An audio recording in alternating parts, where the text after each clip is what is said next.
you have a civil war, go ahead and wipe them off the map. That'll put them back about 4 or 5 generations.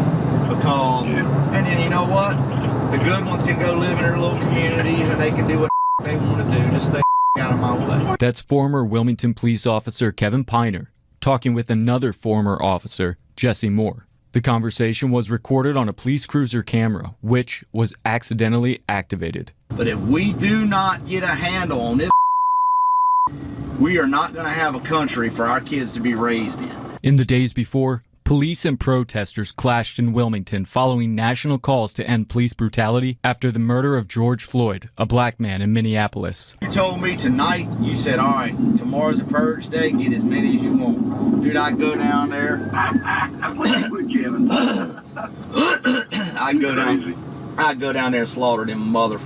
The recordings were not only created by chance, but also discovered by chance when a supervisor conducting random audits of video footage decided to take a listen. So I just sat down as a supervisor. We're supposed to review a video from each person every month, and I just sat down that day saying, I'm going to try to knock a few out today, and that's what I was doing. That's the supervisor who discovered the videos talking to Wilmington Police Department's internal affairs after she reported what she found.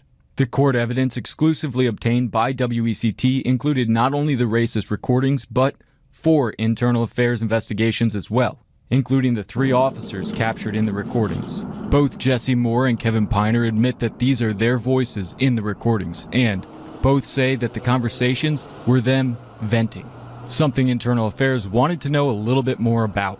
You just used the term and then you follow that up with having to take it to a Negro magistrate. And so what's going on with that? Is that just how you vent? So yeah, I shot my mouth off, shouldn't have done that. That's not who I am. I'm not no racist. Keisha James, an attorney with the National Police Accountability Project, says regardless of stress on the job, this was more problematic than just venting. I think it's really hard to believe that these officers were just venting, especially when you have them calling for civil war and you have them using racial slurs. The whole thing that started this whole conversation, man, is just that I'm just at a breaking point, you know. For many, the hate-filled language from the now former Wilmington Police Department officers came as a shock. But for Piner's supervisor, who found the recordings, it wasn't. So did what you hear on the video surprise you? No. The supervisor explains how she overheard similar, albeit less inflammatory conversations during lineup in the prior days. On the larger level, James says it's not the fact that the officers said these things that surprises her.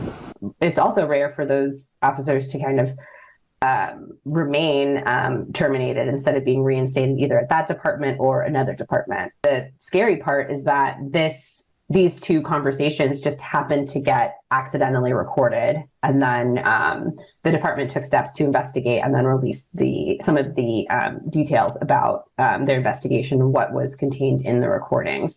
That is typically not the case. However, District Attorney Ben David and Chief of Police Donnie Williams both made sure that didn't happen. So what we did is we said not only are they immediately fired, but they should never hold the badge again anywhere in this great state.